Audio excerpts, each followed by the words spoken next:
አንቺን አንኮንዲሽናል ወድሻለሁ ብዬ በእርግጠኝነት መናገር እፈራለሁ።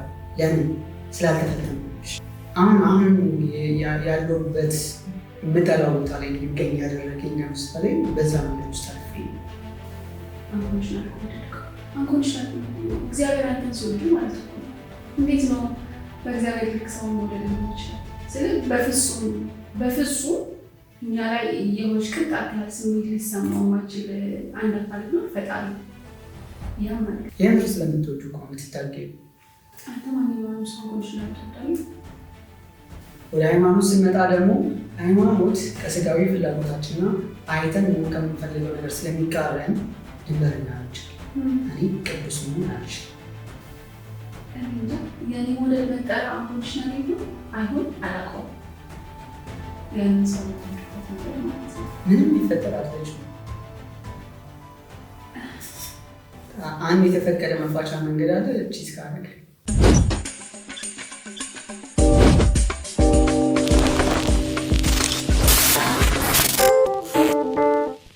ሰኞ ካለ ቅኝት አለ። እንዴት ናችሁ? በሳምንታችን ቀናችንን ሰዓታችንን ጠብቀን እናንተን የሚያዝናኑ የሚያስተምሩ አዳዲስ የሚነገሩ የሚወሩ የሚተረኩ ነገሮችን ይዘን ከች ብለናል። እንደ ወትሮ ሁሉ ወግ ይዘንላችሁ ቀርበናል። እውነት ወይስ አፈ ታሪክ ቢሆንስ ኖሮ፣ እንግዳ ክስተቶች፣ መቼ ተጀመረ፣ ያልተፈቱ ምስጢሮች፣ እነዚህን ፕሮግራሞች ይዘንላችሁ ቀርበናል። ከኛ ጋር ቆይታ አድርጉ። ቆንጆ ቆይታ ይኖራችኋል። ጀምሪሽ።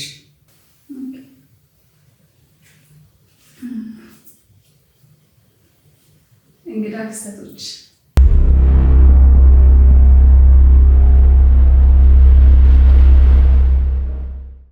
ወደ መካከለኛው አሜሪካ ሆንዱራስ በምትባል ሀገር ዩሮ በምትባል ከተማ የተፈጠረ አስገራሚ ክስተት ነው የምናየው። ምን መሰለህ አስገራሚ ክስተቱ? መጀመሪያ አንድ ጥያቄ ልጠይቅህ። ለምሳሌ እዚህ በጣም ኃይለኛ ዝናብ ዘነበ፣ በጣም ኃይለኛ የሚባል ዝናብ እና ውጭ ስትወጣ ምን አገኛለሁ ብለህ ነው ኤክስፔክት የምታደርገው? መሬት ላይ በረዶ ከዘነበ በረዶ። የተለመደ ነገር ደግሞ ጭቃ ነው። ነገር ግን ዩሮ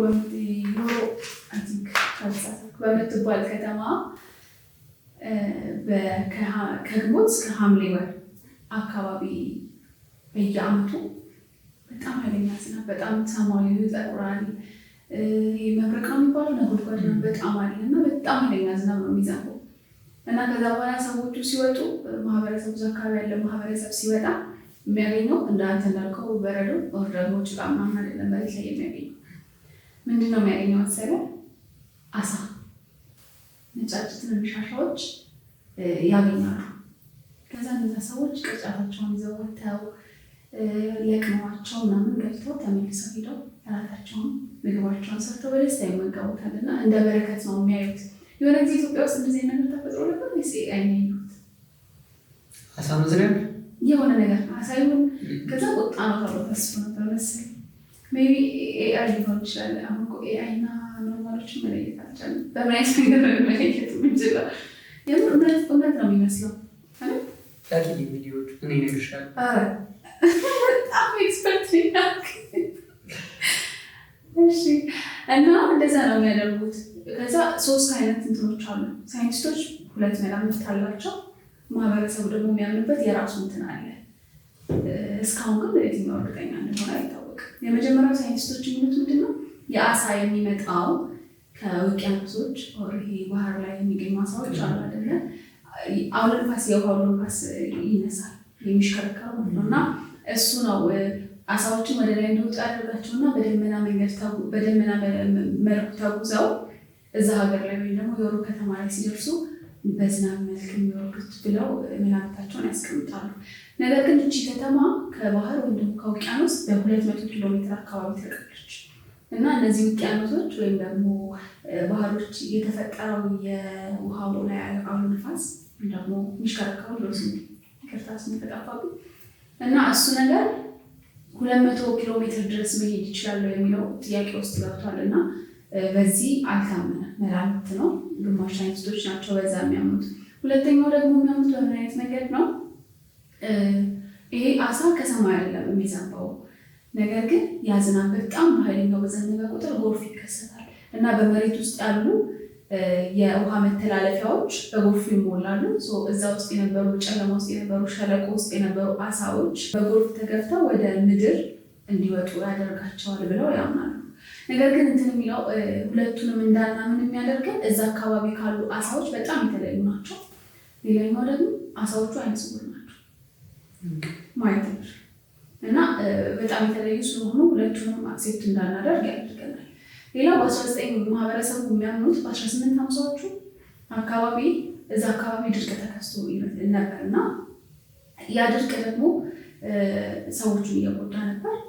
እዛ አካባቢ ነበረ አንድ ደግ አባት ለፈጣሪ ጸሎት ያቀርባል። ደግ መነኩሴ ናቸው እና ለፈጣሪ ጸሎት ያቀርባሉ እና በዛ ምክንያት የተሰጠን በረከት ነው ብለው ያምናሉ ማህበረሰቡ እና አሁንም ድረስ በየዓመቱ ያንን እያሰቡ ፌስቲቫል ያዘጋጃሉ። ያንን ፌስቲቫል የሚያከብሩበት መንገድ ምንድን ነው? ማህበረሰቦች በጠቅላላ ተሰብስበው የሰበሰቡትን አሳ በአንድ ላይ ነው የሚመገቡት። በጣም እየተደሰቱ በጣም እየሳቁ በየዓመቱ ያንን እንትን ያከብሩታል እና በቃ ከፈጣሪ የተሰጠን ስጦታ ነው ብለው ነው የሚያምኑት። ሳይንሱንም አልተቀበሉትም።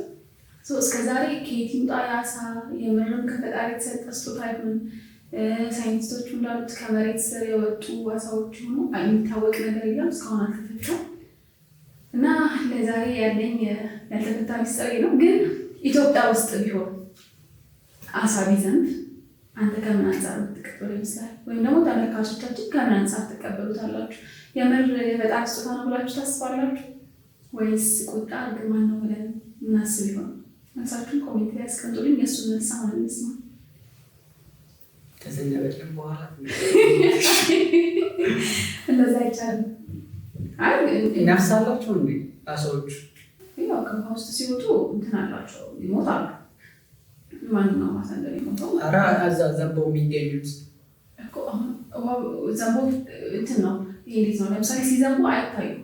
ለምሳሌ ናሽናል ጂኦግራፊ ላይ የሆነ ጊዜ ተዘግቧል ይመስለኛል። ሲዘንቡ አይታዩ። ዝናቡ ሲያበቃ ነው በቃ መሬት ላይ የሚሆኑት። የአሳ ዝናቡ ካበቃ በኋላ ለትንሽ ጊዜ ነው የሚቆየው። በምን አይነት መንገድ ይጠፋሉ? የመጀመሪያው ማህበረሰቡ ዝናቡ እንደቆመ ወጥቶ ይዘው ይገባሉ። ከዛ የቀረው አሳ ወይም ደግሞ ማህበረሰቡ ያልወሰደው አሳ ደግሞ በአሞራዎች ይወሰዳል። የመቆየት አሳ እንትን የላቸውም። ነፍሳቸው ደግሞ ከውሃ ከወጡ አሳማሞች ነው በቃ። ከዚህ ሞቶ ነው የሚያገኟቸው። የሞተ አሳ ነው ይበሉት እንዴ? ምን ማለት ነው? እኛ ምን በላሁን በዚህ ሰዓት የሚበላው አሳ ከውሃ ውስጥ እንደወጣ አሳ ወረድ ሞት አለ። እኛ ነው በጣም ይገደል ሞቶ የተገኘ ማን ነገር አታውራ። ደስ ያለ እድለኛ ናቸው። ግን አንተ ቢመጣ በምን አይነት መንገድ ማክሰት የምታደርገው?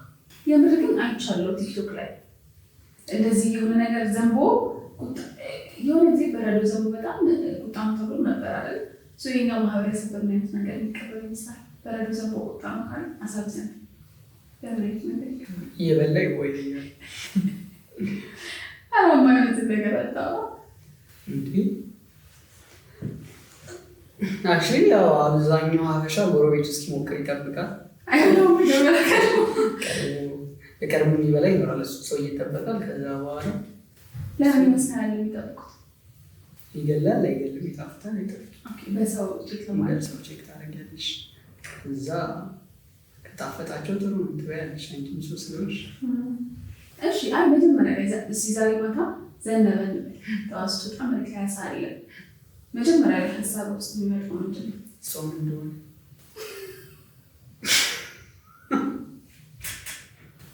እና ታዲያ ለምሳሌ አሁን ይመጣልኝ ወዲያው ጾም እንደሆነ ነው። እሺ ጾም ተፈታ ከፋሲካ በኋላ ነው እና አሳ ወደቀ። ምንድን ነው የምትለው? አሳ ዘነበ እላለሁ እኮ። አይ ለዝናቡ ዘነበሽ፣ ግን ከዘነበ በኋላ በምን አይነት መንገድ ነው ውስጥ የሚመጣው? ቁጣ ወይስ በረከት ወይስ ሳይንቲስቶቹ እንደሚሉት የሆነ ኬዝ? እኛ አሁን ዙሪያችን ያሉ ትንንሽ ከተሞች አሉ ሀይቅ ያላቸው። ስለዚህ 200 ኪሎ ሜትር አይርቁም፣ ቅርብ ናቸው። በነፋስ መጣ ቢሉም ያሳምናል። ቆንጆ ነው ለመብላት ይጋብዝሽ። ከፈጣሪ መጣ ከተባለ በረከት፣ ቁጣ ነው ከተባለን በጤነኛ አሳ ከተቆጣን መብላት። ወደ ቀጣይ ለማንኛውም የነበረን እንግዳ ክስተት አሳ የመዝነብ ነው። የእናንተን ሀሳብ ግን ኮሜንት ላይ አስቀምጡልኝ። እሱ እውነት ወይስ አፈ ታሪክ?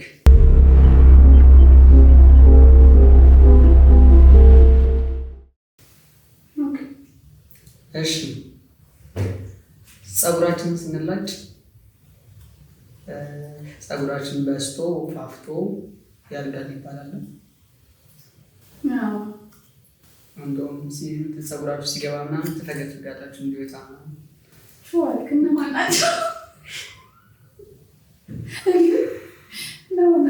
ብቻ እንደዛ ይደረጋል ብዙ ጊዜ። እሱ አፈ ታሪክ ቢሆን የሚሰማሽ እስከዛሬ ተገፈኩት።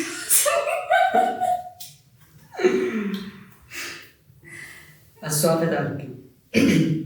እንዴት ነው ፀጉራችን የሚያለው? ጫፉ በምንቀባቸው ቅባቶች ምክንያት ብቻ በምንጠቀማቸው የመዋቢያ እቃዎች ምክንያት ኬሚካሎች ስለሆኑ እና በኬሚካሎቹ ምክንያት ጫፉ ይቀላል እና ይቀላል፣ ከዛ ደግሞ ይቀጥናል። ልክ ፀጉራችን ስንቆረጥ የምንቆረጠው ከስሩ አይደለም ወይም ግማሽ ላይ የምንቆረጠው። ለምሳሌ ፀጉራችን እየወፈረ ነው ወደኋላ የሚሄደው። ስለዚህ ሰዎች ሲላጩ ሲወጣላቸው ወፍራም የሚመስላቸው ለምንድን ነው? ፀጉራቸውን ሲቆረጡት ይሄ ወፍራም ፓርት ነው የሚቆረጡት። ከዛ ፀጉራችን ይሄ ጭንቅላታችን ቆዳችን ውስጥ ያለው ፓርት ኬሚካል ምናምን ስለማይነካው ያን ያህል ጥቁር ነው።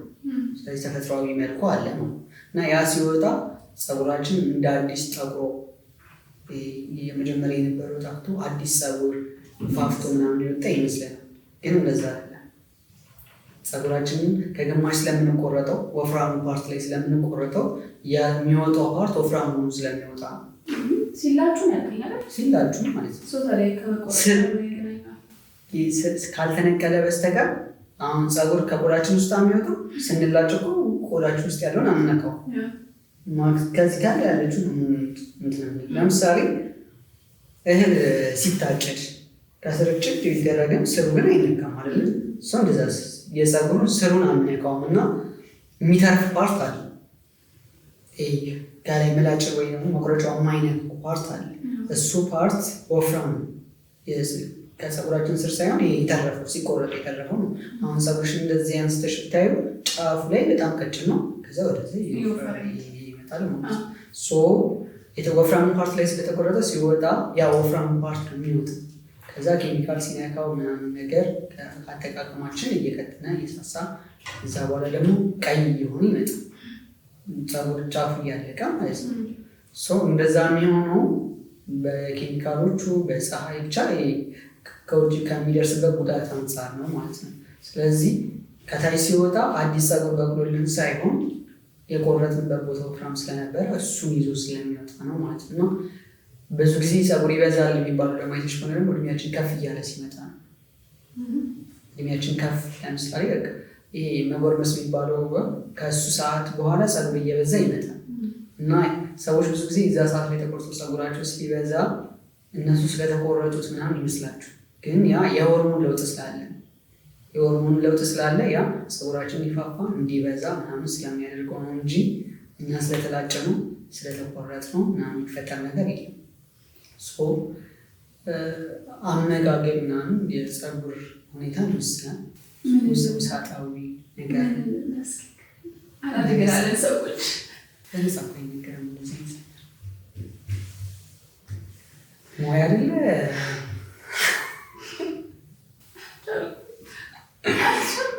ሙያ አይደለ። እሺ እንቀጥል። ስለዚህ ፀጉር መላጨት ወይም መፍግፈግ የፀጉር እድገት አይጨምርም ወይም እንዲበዛ አያደርግም። ታሪክ ሳይንሱ እንደዛ ይላል። ስለዚህ ግንባራችሁን አታሰቃዩት። ወይኔ ግንባራችሁን አታሰቃዩት። ሶሪ በጣም እኔ ገና ነገር ሊሆን እስኪ ኦኬ።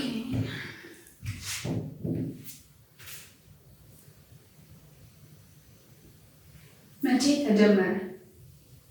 እሺ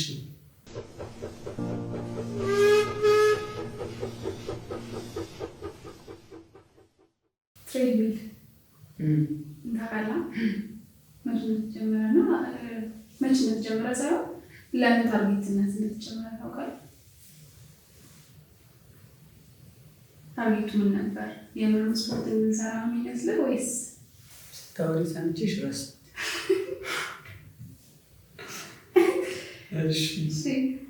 ለማንኛውም ትሬድሚል የተጀመረው ዛሬ ላይ ጤናችንን እንድንጠብቅ ሰውነታችንን እንድንቀንስ ምናምን ታስቦ አይደለም የተጀመረው። የተጀመረው መች መሰለህ? በ1818 እንደ ኢትዮጵያን አቆጣጠር እንግሊዝ ውስጥ ነው። የተጀመረበት ምክንያት ዊሊያም ኩቢት የሚባል አንድ መሐንዲስ እስራኤሎች ዝም ብሎ መቀመጥ የለባቸውም፣ ጠንካራ ስራ መስራት አለባቸው ብሎ አስቦ ነው በጎማና በእንጨት አድርጎ ያንን ነገር እየሰራው ማለት ነው። እና እስራኤሎቹ እዛ ላይ እንዲሮጡ ይደረጋል። እና እዛ ደግሞ እንዲሮጡ ብቻም አይደለም ታርጌቱ፣ ወፍጮ እነሱ በሮጡ ቁጥር ወፍጮ እንዲፈጭና ውሃ እንዲቀዳ ታስቦ ነው ማሽኑ በተዘዋዋሪነት ማለት ነው። በዛ ምክንያት የተሰራው አንድ እስረኛ በቀን ውስጥ ቢያንስ ለ6 ሰዓታት እዛ እንትን ላይ ይሮጣል። አለመሮጥ አይችልም፣ ምክንያቱም ካልሮጠ የመውደቅ ፕሮባቢሊቲ ነው የሚኖረው አይደል? ስለዚህ ግዴታ ይሮጣል ለ6 ሰዓታት። ለ6 ሰዓታት ማለት በቀን ውስጥ 5000 ሜትር ተራራ እንደመውጣት ማለት ነው። 5000 ሜትር ኪሎ ሜትር ይመስለኛል። 5000 ሜትር ተራራ እንደመውጣት ማለት ነው። እና አሁን ለምሳሌ ዛሬ ላይ የሚሰሩ ስፖርት የሚሰሩ ሰዎች ከስፖርት በኋላ አሪፍ አሪፍ ምግብ ለመገንባት ይሰራሉ አይደለ? የዛኔ ግን የነበሩት እስረኞች የእስር ቤት ምግብ አሰቡ። ያንን ሩጫ ለ6 ሰዓታት ይወጣሉ ስለ ከዛ ደግሞ የሚበሉት ምግብ ያን ያህል ነው። በጣም ድኩ ነበር፣ በጣም ይዝሉ ነበር። ከዛ የጤና መቃወስ ውስጥ የሚገቡ ነበር። እንደዚህ እየተባለ ነበር ያ ነገር የመጣው። ከዛ ግን በ19ኛው ክፍለ ዘመን አካባቢ ይሄ ነገር በጣም የጭካኔ ቅጣት ነው ተብሎ ታስቦ በእንግሊዝ ውስጥ ይታገዳል ማለት ነው። በ1960 አካባቢ ዶክተር ኬኒስ ኩፐር የሚባል አንድ ዶክተር የኤሮቢክስ የሚል መጽሐፍ ጽፏል። ሰዎች ሰውነታቸውን በምን አይነት መንገድ ነው መቆጣጠር ያለባቸው፣ ሰውነታቸውን በምን አይነት መንገድ ነው መቀነስ ያለባቸው፣ ጤናቸውን በምን አይነት መንገድ ነው የሚጠብቁት የሚል አይነት መጽሐፍ ጽፏል። እና እዛ መጽሐፍ ላይ ይሄ ትሬድሚል ሰዎች የልባቸውን የልብ ስራቸውን ወይም ደግሞ የልብ እንቅስቃሴያቸውን እንደሚደግፍ ወይም ደግሞ እንደሚያግዝ፣ የልብ ጤናቸውን እንደሚጠብቅ፣ ሰውነታችንን በስርዓት በእንቅስቃሴ እዛ ላይ በመሮጥ የሰውነታችንን ጤና እንደምንጠብቅ ተመራምሮ ለዓለም ይፋ ያደረገ። ከዛ በኋላ ነው ትሬድሚል አሁን ላይ በየቤታችን ከዛ ደግሞ በየጂሞቹ ቁልፍ የሆነ መሳሪያ የሆነው ማለት ነው እንጂ እኛ እንድንሮጥ ወይ እኛ ልባችንን ጤና እንድንጠብቅ የሰውነታችንን አቋም እንድናስተካክል ታስቦ የተሰራ ማሽን አልነበረም።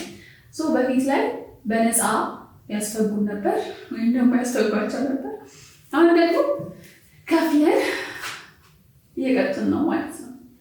ትሬድሚል ይፈጣው ለስፖርት ታስቦ ሳይሆን ለቅጣት ከሆነች በደንብ መስራት አለበት ምናምን ብሎ ታስቦ ይመጣ እና ዛሬ ላይ ከፍላችሁ እየተቀጣችሁ መሆኑ ልነግራችሁ እወዳለሁ። 6 ሰዓት አይሮጥም ከፍቶ የሚሮጥ ሰው ችግሩ ቢሆንም ግን በተዘዋዋሪ እግራችሁ ምን ያካክላል? ያኔ የነበሩ ሰዎች ምን ይጠርካሉ አይደለም አይደል? መቼም እንደዛ ምግብ ካልበላ እንዴት ድንገት ሊሆን ይችላል?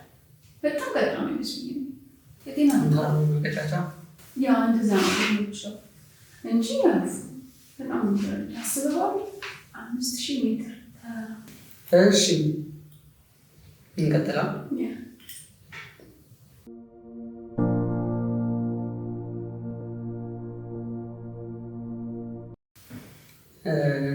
ቢሆንስ ኖሮ ሰዎች ለመጋባት 3ቱን የፍቅር አይነቶች በሚገባ መረዳት እና መፈተን ቢኖርባቸው 3 የፍቅር አይነቶች ምንድን ናቸው? አንደኛው አጋፔ የሚባለው ነው። አጋፔ የሚባለው አንኮንዲሽናል ላቭ ማለት ነው።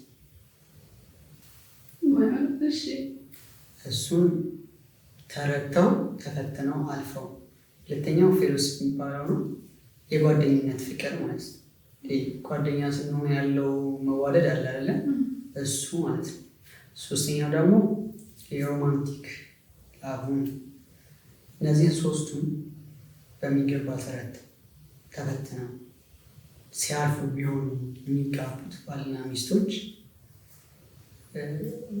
ምን የሚፈጠር ይመስልሽ? አሁን ያንን ማሟላት ግዴታ ቢሆን ሆኑ የመጀመሪያው ኮንዲሽን ማንም ነው ማንም ማለት ነው። ሁለተኛው ነገር የጓደኝነት ፍቅር፣ እሱ ሜቢ አንዳንድ ባለትዳሮች ተረድተውትም ይመስለኛል የሚገቡት። ለምን አልኩህ? አንዳንዶቹ ቤስት ፍሬንድ ነበሩ፣ ከዛ ወደ ትዳር ያመሩ ሰዎች አሉ። የጓደኝነትን ፍቅር አውቀውት ነው ወደ ሮማንሱ ሊገቡ ካለ ሁለቱን ነገር የመረዳት አቅም ሊኖር ይችላል። አንኮንዲሽናል ረብጭ ነው ማንም ረብጭ። እሺ ለምሳሌ ጋብቻ ቃል ኪዳን ሲፈጽሙ ነጣች፣ ገረጣች፣ ታመመች፣ ምናለች ብዬ ይላልተዋት ቃል ገብተው ሲንስ አንኮንዲሽናል ላቭ ነው።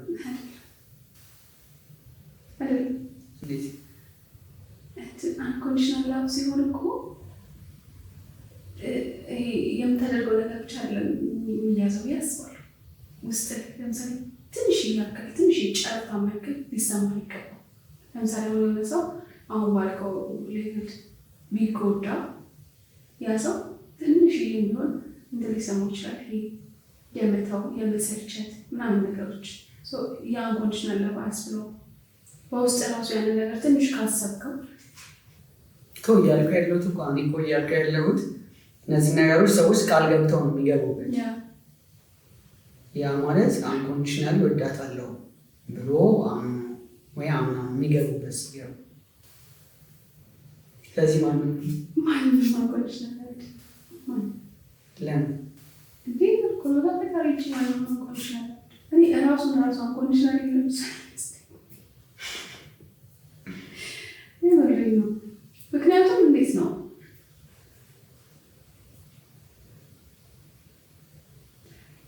በቃ በሀሳብ ደረጃ ራሱ ጥንት ሀሳብ እዛ ሰው ላይ ወይም ደግሞ ራስ ላይ ሊሰማቸው አንኮንዲሽናል ከወደድከው አንኮንዲሽናል እግዚአብሔር አንተን ሲወድ ማለት እኮ ነው።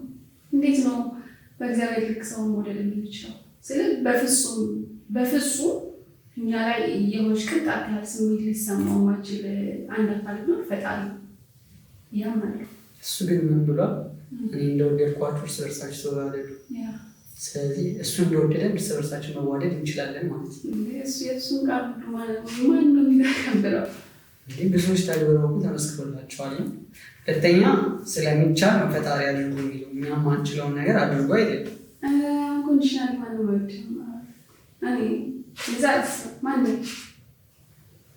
እሺ እንደዚህ አይነት ባለትዳሮች አሉ። በአንኮንዲሽናል የሚወደዱ እሺ ለምሳሌ ያየናቸው የምናውቃቸው ሰዎች እኮ አሉ። ለምሳሌ ሲጋራ በጣም ውብ የነበረች ሴት ምናምን ታማ በካሮሱ ሌላ ታሪክ ውስጥ ገብታ ካልጋ ላይ የማትነሳ ሆነ 10 አይነት በጣም ሳይሰለቹ እየተንከባከቡ ሁሌ ዛሬ ተጋባኝ ዛሬ ተኝታ አይቷት ከእሷ ፍቅር የያዘው የሚመስል አይነት ሰዎች አሉ።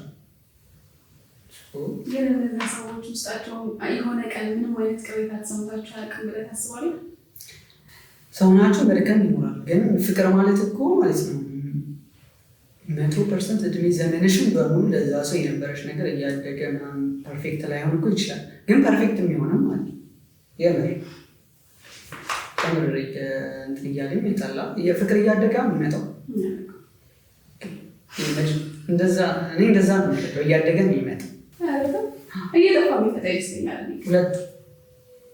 ሁለቱም ግን አንቺ ነሽ የምትወስኝ ባል የምታደርጊው ነገር ማለት ምንድን ነው?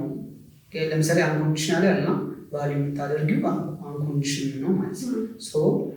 ሁሌ ከራስሽ የምትሰጪው ነገር ብቻ ነው የምትጠብቅ። እኔ ምን አደረግኩ? ሰውነት ግን ያንን ብቻ እንድትጠብቅ ያደርጋል። እያደግሽ ስትመጪ ሰው እኮ እያደገ የሚመጣው ለምሳሌ በሰው ልክ ፍጹምነት እኮ አለ አይደል? ማለት ምልሽ ለምሳሌ የማይሳደብ ሰው የሚደንቀው ሰው አለ። ከዛ ሰው ደግሞ እንዴት ነው ሰዎች የሚሳደብ እንዴት ነው ተክላቸው የሚሰው ደግሞ አለ። እንዴት ነው ብቻ የልማዳችን ውጤቶች ነው። ስለዚህ ራስሽን እየገዛሽው በሄድሽ ቁጥር ምርጡን እግዚአብሔርን የሚመስለውን ሰውዬ እየሆንሽ ትመጫለሽ።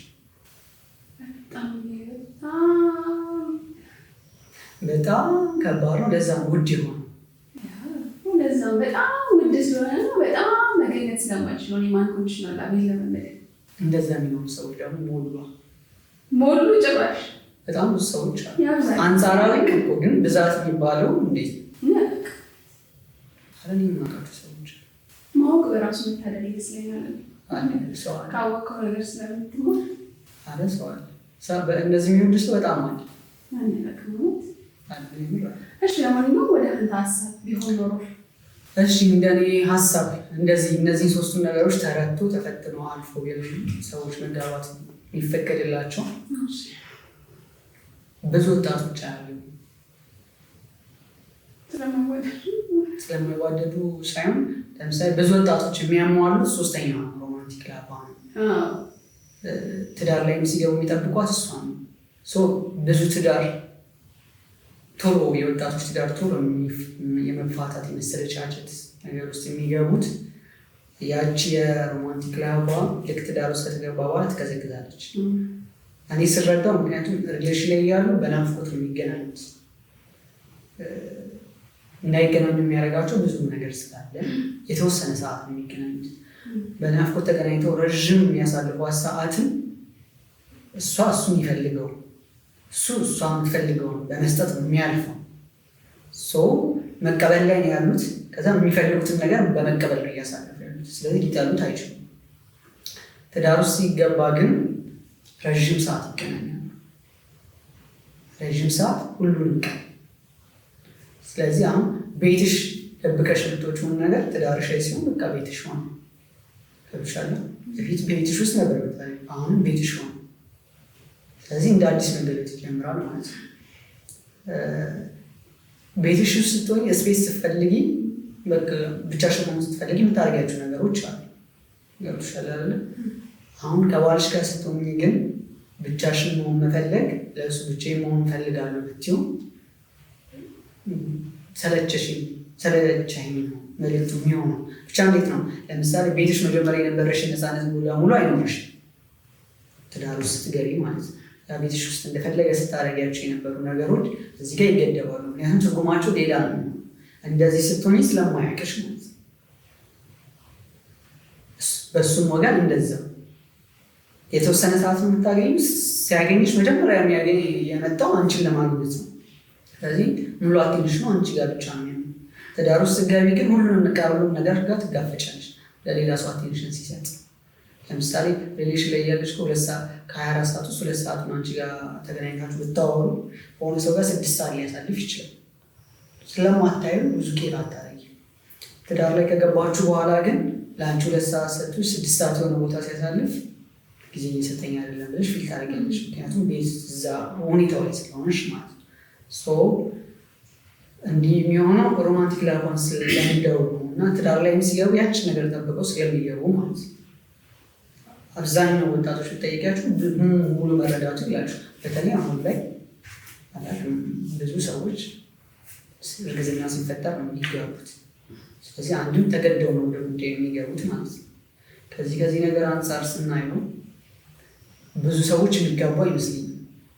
ለመጋባት እድሜ የሚፈጅ ይመስለኛል። ወይም ደግሞ እርሊ ኤጃቸው ላይ ስለ ትዳር ምናምን ነገር በደንብ እንዲረዱ እንዲገነዘቡ እየሆኑ ያደርጋሉ። ከዛ በኋላ ደግሞ እቺ ሮማንቲክ ላባ ሲምፕል ስለሆነች ተራክሊክ የምታደርግ ስሜት ስለሆነች እሱ ላይ ፎከስ አይደረግም።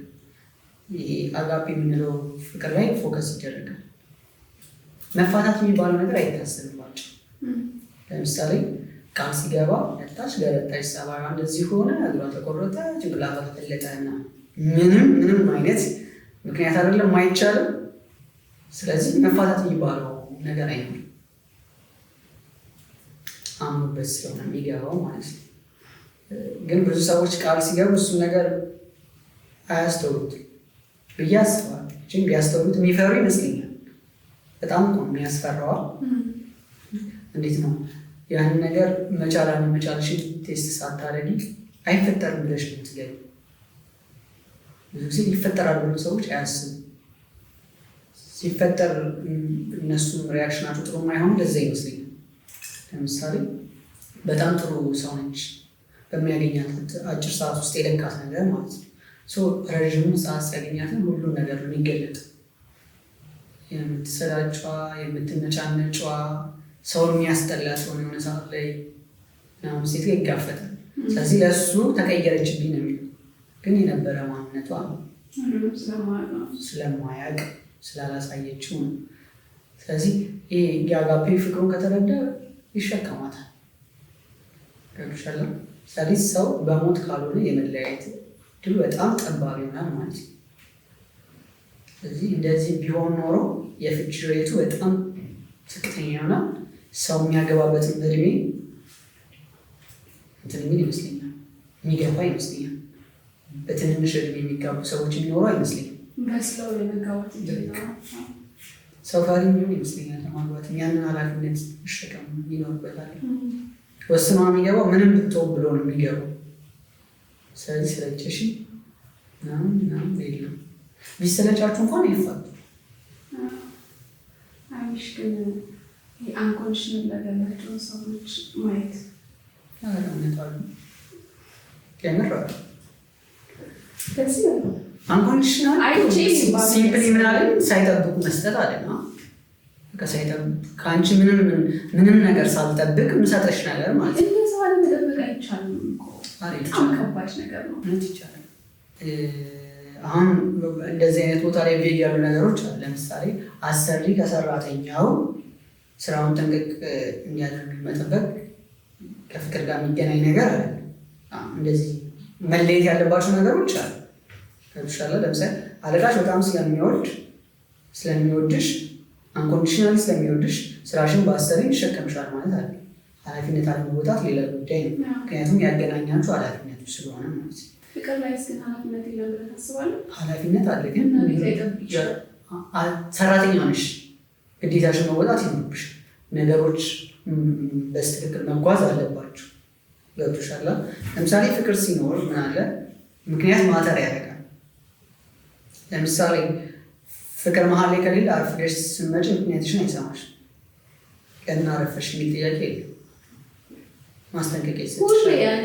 ቢደጋገምስ ማርፈዱ ቢደጋገም ምክንያት ማተር የሚያደርገው ፍቅር ላይ ምክንያት ማተር ያደርጋል ማለት መጀመሪያ ከመፍረዱ በፊት አንቺን ይሰማሽ። ልክ የመሆኑን እድል መስጠት ነው። ገብቶሻል ሀሳቢ ማለት እኔ አሁን ለምሳሌ ፍቅር ላይ ሁለታችንም የየራሳችን ኃላፊነት አለን ብዬ አስባለሁ። አምናለሁ። መጽሐፍ ቅዱስ ምን ይላል? መጽሐፍ ቅዱስ ላይ ለምሳሌ የሚያበራየውን በሬ አፉን አትሰረው ይላል አይደለ? ለመጋቢው የተሰጠው ነው። ከዛ በነፃ የሰጠዋችሁን በነፃ ስጡ ይላችኋል። ያው አሁን አንቺ በነፃ ነው የተሰጠ፣ በነፃ ስጠኝ ማለት አንቺ አይመለከትሽም። አፉን አትሰረው የተባልሽው አንቺ አፉን ማሰር የለብሽም። ግን እኔ አሁን እሺ ባይዘይ እንትን ነው ይህ መጽሐፍ ቅዱስ ላይ ያሉ ነገሮችን ማለት ነው ሊኖራቸው እኮ ጥሩ ነው፣ ግን ለመኖር በጣም ከባድ ናቸው። እና እንደ ሰው አሁን እየኖርንበት እንዳለው ዓለም እየተከበሩ ማለት ነው። እኛ ደግሞ የምናወራው አሁን እንደምንኖርበት ዓለም ማለት ነው። እሺ ከመጽሐፍ ቅዱስ እንውጣና በራሳችን ታወ አይ ለመኖር ከባድ ነው እንዴ? በጣም ደካሞች ስለሆነ ነው እንግዲህ እኔ አሁን ማለት ነው እሺ መጽሐፍ ቅዱስን እንተው ለምን ተዋል አይደል? ለምን እንደምትተው ማወቅ ፈልጌ ነው። ለምን እንደምትተው ማወቅ ፈልጌ ነው። እየኖርነው ስላለ ነው ማለት እሺ አንተ መጽሐፍ ቅዱስ ላይ ያሉ ነገሮችን እየኖርካቸው ነው? ሁሉንም አልኖርም፣ ግን እታገላለሁ፣ እሞክራለሁ። ሞክር ሰው አለ የሚሆነው ይሆናል፣ ማይሆነው አይሆንም ማለት ነው። እዛ ጋር ቅድም ምን አልከኝ? ፈጣሪ የሚሆን ነገር ነው የሚሰጠን፣ የምንችለውን ነገር ነው እንድናደርግ የሚያዘን አይደለም። የሚሆነው ይሆናል ማለት ብቃት አለ። የምንችላቸው ነገሮች ብቃት አለ። ለምሳሌ ሰው ለይቶ አይደለም ግን ይሄን አንዱ የተባለ ብቃት አለ። ለምሳሌ ንጹህ ሆነን የተወለድነው ክፋትን አናውቅም አይደል? ከዛ በኋላ የዋልንበት ቦታ እኛም ይወስናል። ስለዚህ ብቃት ምልሽ እሱን በክፋት ውስጥ ስታሪ ክፋትን አዳብስ ታደርጊያለሽ። ከዛ በኋላ ክፋትን ትቀድሸዋለሽ። ለምሳሌ አይቻልም ብለሽ ራስሽን የበለጠ ለማጥፋት ታዘጋጇለሽ። ያው የሰው ልጅ አንኮንዲሽናሊ ሊወድ አይችልም እና ራስሽን አንኮንዲሽናሊ ላለመውደድ ዝግጁ ታደርጊያለሽ። አልችልም ካልሽ አልችልም፣ ሰው አይወደኝም ካልሽ እንዲወድሽ እድል አትሰጪውም። አንኮንዲሽናሊ እንዲወድሽ እድል አትሰጪውም። ከዛ አንቺም እንደዛ ለመውደድ ለራስሽ እድል አትሰጪም፣ አትፈልጊም፣ አትሞክሪም። ገብቶሻል? ከዛ ያልሞከርሽውን ነገር ደግሞ መቻል አለመቻልሽንም አታውቂም። ሁለተኛ ደግሞ ፍቅር እያደገ የሚመጣ ነገር እንጂ በአንድ የመጨረሻው ላይ ያለ ነገር አለ። ከዘጋሹ ልታደርገው አይደለም። እሺ እግዚአብሔር ማንችለውን ነገር ትችላላችሁ ይላል አይለንም። ቃሉ ታማኝ ነው። ታማኝ ከሆነ ለምንድን ነው እሱ ትችላላችሁ ያለውን ነገር አንችልም? አንቺ ከምንኖርበት አንጻር ነው እያወራለሁ። ጥያቄ ቀጥታ እግዚአብሔር ትችላላችሁ። የእግዚአብሔር ቃል እውነት ነው አይደለም? ያው የእግዚአብሔር ቃል እውነት ነው። ታምኛለሽ? እሱ ከእሱ ጀምሮ እርግጠኛ ነሽ ትችላላችሁ ብሏል። እሱ የእግዚአብሔር ቃል እውነት ከሆነ ታማኝ ከሆነ እሱ ትችላላችሁ ያለውን ነገር አንችልም የምትይው አንቺ ማነሽ? እሺ አንተ ሁሉንም የማንተገብረው ስለምንድን ነው? ብቃት ነው። ለምሳሌ በፊትም አልችል። ለምሳሌ የሆነ ሰዓት ላይ እሳደብ ነበር አይደለም? አሁን ይጠፋል የለም። ስለዚህ እያጠፋሽ ያለሽው ነገር መገንዘብ፣ ያን ነገር ማድረግ እንደሌለብሽ ማወቅ መረዳት፣ ከዛ ላለማድረግ መጣር፣ ከዛ እየቀነሽ ትመጫለሽ። ከዛ በኋላ ያንን ጥፋት እንድታጠፊ የሚያደርግሽን ኢንቫይሮመንት መራቅ ነው። ለምሳሌ ስድብን ሲሰማ የሚውል ሰው ያለ መሳደብ እድል ጠባ ገብቶሻል። ምክንያቱም አብዝተሽ የሰማሽውን ነገር አንቺ በአፍሽ ሳትለምጁ በፊት አይምሮሽ አዳፕት ያደርገው። ስለዚህ ሁኔታዎች የተመቻቹ ቀን ይወጡ ማውጣትሽ ለራስሽ ይገርምሻል፣ ግን ኦልሬዲ አዳፕት እያደረግሹ ስለነበረ ነው። ስለዚህ ይህንን የምትሆኝ ምንድነው ሰርክልሽን ነው የምትሰሪው ሲጀምር መሆን የሚገባሽ ነገር ለመሆን። ለምሳሌ ጭፈራ ቤት እየኖርሽ ጭፈራ ቤት እየተመላለሽ እግዚአብሔር የሚወደውን ዘፈን አልሰማም ማለት ትችላለሽ? አትችይም። ገብቶሻል አይደለ? ስለዚህ ከዛ መራቅ አለብሽ መጀመሪያ ለማቆም ራሱ። አሁን ዘፈን ስትሰሚ የሚሰማሽ ነው የሚነዝርሽን ነገር እንዲቆም መጀመሪያ ከዛ ኢንቫይሮመንት መራቅ አለብሽ። ከዛ ደግሞ ትርጉም ነው አንቺ የምትሰጪው ትርጉም ነው ስሜትሽን የሚለው እየለመድሽ ስትመጪ ማለት ነው። ለምሳሌ እኔ ዘፈን ስሰማ እንትን አይለኝም።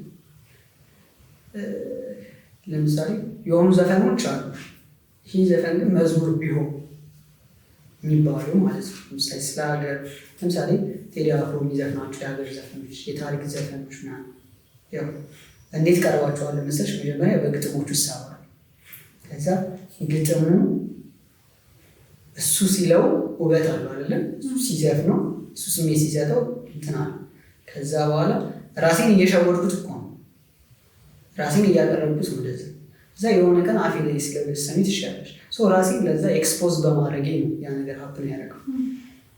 ዘፈን ወጣ አልወጣም ማልሰማው ካልሆነ አልሰማው እንትን ያደርግ ድንገት ስሰማ ምን ሊፈጠር አይችልም።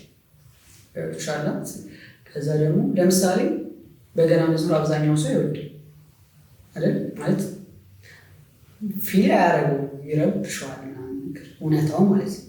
አንድ የበገና መዝሙርን የወደደ ሰው ደግሞ ሌላ መዝሙር ላይ ብዙ ተረስቶ አይኖርም ማለት በገናን በተለየ ሁኔታ ይወዳል።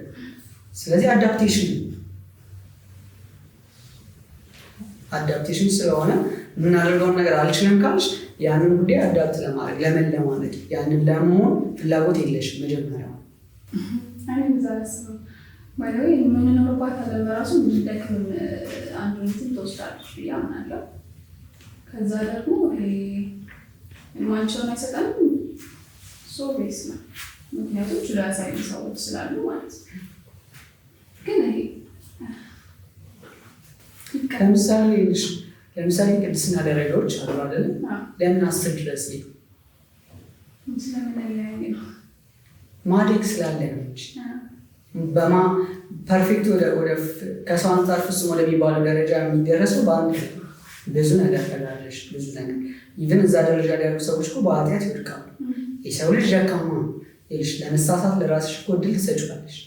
ራስሽን ፍጹም ስለመሆን እያሰብሽ አይደለም የምትገሪው፣ ግን ማድረግ የምቻቸው ነው ማቻቸው ነገሮች አሉ። ማድረግ የምችውን ነገር ማድረግ የምችው ደግሞ አንቺ ስትፈቅጂ። ካልፈቀድሽ እንዴት ልታደርግ ትችላለሽ? ለምሳሌ ነገርሽ አንድ ሰው ምን አለ? መጽሐፍ ቅዱስ ጥሬ ስጋ ይከለክላል። ጥሬ ስጋ ከማቆም ሲኦል ብገባ ይሻለኛል አለ። ይህ ሰውዬ ለፍላጎቱ ነው እየተገዛ ያለ። ጥሬ ስጋ ማቆም ያን ያህል ከባድ ነገር አይደለም። ከብሻል አይደል? ባይኖር ኖሮ እኮ የለም። ለምሳሌ ከሌላ አትበይው። ለምሳሌ እንደ አንድ ክርስቲያን ጾም ከገባ አትበይም ስጋ እና ምኪ በቃ ተረሻዋለሽ እኮ አለቅ። ገብቶሻል አይደለ? ስታገኙ ግን ስጋሽ ስግብግብ ይሆናል። ያንን ስግብግብነት ትፈቅጂለታለሽ፣ እንዲሰለጥንብሽ ታደርጊያለሽ። አንቺ ማለት እንዲሰለጥኑብሽ የፈቀድሽላቸው ፍላጎቶች ተፈቀምሽ አለቅ። ስለዚህ አልችልም ካልሽ መቻል የምትፈልጊያቸው መቻል ካለብሽ ተቃራኒ የሆኑ ነገሮች አሉ። ለእነሱ ራስሽን ሰጠሽ ማለት ነው። ግን ሁሉንም ነገር ንጹህ ሰው ምናምን በአንድ ይሆናሉ አይደለም። ከእያደግሽ እያደግሽ ነው። ለምሳሌ ቅድም ምናምን ወንዶች ለምን አይተውን አይረዱም ምናምን፣ ከዛ እሱ ነገር እኮ ኢማቹሪቲ ነው አሉ።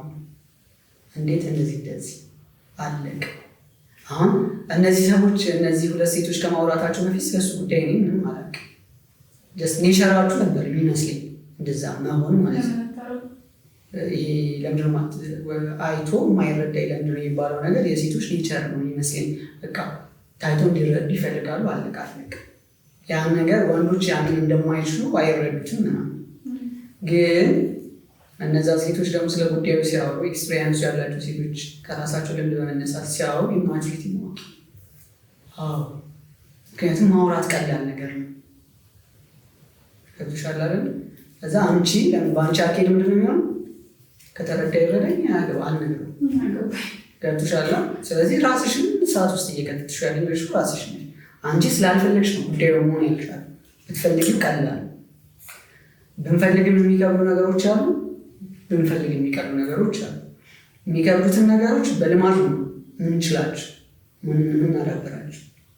ለምሳሌ መጽሐፍ ማንበብ በጣም የሚጠላ ሰው ከሆነ ሰዓት በኋላ ደግሞ ሱሰኛ ይሆናል። በአንድ መጽሐፍ ነው ሱሰኛ የሚሆን። ከብዙ መሰልቸቶች በኋላ እንዴት መጠላ የነበረው ግራ እስኪገባው ድረስ በጣም የመጽሐፍ አፍቃሪ ሆነ። በቃ ህይወት ልምምድ ነች። አንቺ ለመልመድ የፈቀድሽው ነገር ነው አንቺ ማለት። አንቺ እንዲሆን የፈቀድሽው ነገር ነው አንቺ ማለት። ትሳደዋለሽ ራስሽ። በጣም ክፉ የነበረ ሰው በጣም ተቃራኒ በሆነ መንገድ ደግ ሲሆን ታይዋለሽ። አሁን ያ ሰውዬ በዛ ወቅት ብትጠይቅ ደግነት የሚታሰብ ነገር በቃ ሙሉ ለሙሉ ለዛ ነገር ፕሮግራም የተደረገ አይነት ማንነት ሊሰማ ይችላል፣ ግን ይታተማል። ከዛ የበሰልሽ ስትመጪ የተውሻቸው ነገሮች አለቅ። ስለዚህ ራስሽን በደንብ እያሳደግሽ ስትመጪ ማቹሪቲሽ እያደገ ሲመጣ ከዛ ላመንሹ ነገር የምር መታመን እኮ አለቅ።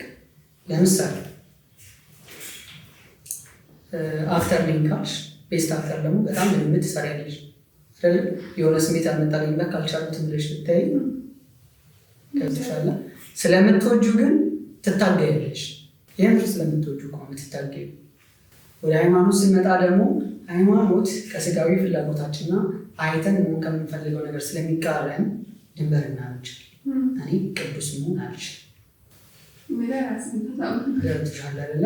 ያንን የምታደርግ እኮ ያንን ነገር ለማድረግ ስለምትፈልጊ አለቅ እንጂ አቅቶሽ አይደለም። ያቺ ምስመነች። ስለዚህ ኃላፊነት የሚሰማው ሰው የምር ነኝ ለሚለው ነገር መታመን የሚፈልግ ሰው ማድረግ ቀላል። ለምሳሌ ሙስሊም ነኝ ካለ አንድ ሰው ለሙስሊም መንገጋት መድረ ቀላል ነው። ወይ ደግሞ ሙስሊም አለመሆን ነኝ የምትሆን ነገር መሆን። ከዛ መሆን ማለት እርገት አይደለም። ደረጃ እኮ አለ። እከሌ በጣም ጎበዝ ነው፣ እከሌ በጣም ጎበዝ ነው፣ እጅግ በጣም ጎበዝ ነው፣ እጅግ በጣም ጎበዝ ነው። እያደግሽ ትመጫለሽ። ለምሳሌ በልጅነትሽ የምትፈልጊያቸው ነገሮች ታዳጊ ስትሆኚ ያን አትፈልጊያቸውም። ወጣት ስትሆኚ ትተያቸዋለሽ። አሁን የልጅነት ፍላጎቶች አሉ አንቺ ጋር። ይህ ቢያንስ የምትፈልጊበት መንገድ ይለያል። እንደ ድሮ አይሆንም። ለምን በስልሻል ምን መሆን እንዳለበትና እንደሌለበት እንዴት እንደሚሆንና እንደማይሆን እያወቅሽ ስለምትመጪ ማለት ነው። ያ ነገር አንቺ የምትፈልጊው እንጂ የሚያስፈልግሽ ነገር እንዳልሆነ እየተረዳሽ ስትመጪ አሁን እየተውሻችሁ ትመጫለሽ። ከዛ ነገር አንጻር አንኮንዲሽናሊ መውደድ ይቻላል። አንኮንዲሽናሊ ፍቅር የለም የምንለው እኛ ራሳችን አንኮንዲሽናሊ መውደድ ስለማንፈልግ ይመስለኛል። ራሳችን እየገደብን ነው ስለሆነ የምንረዳው እንደዛ ነው። አንድ ሰው አንኮንዲሽናሊ ለመውደድ ራሱ የተሰራ እግዚአብሔር ይቻላል ስላለ ይቻላል ማለት ነው። ስለዚህ አንኮንዲሽናሊ መውደድ እስከምንችል ድረስ መኖር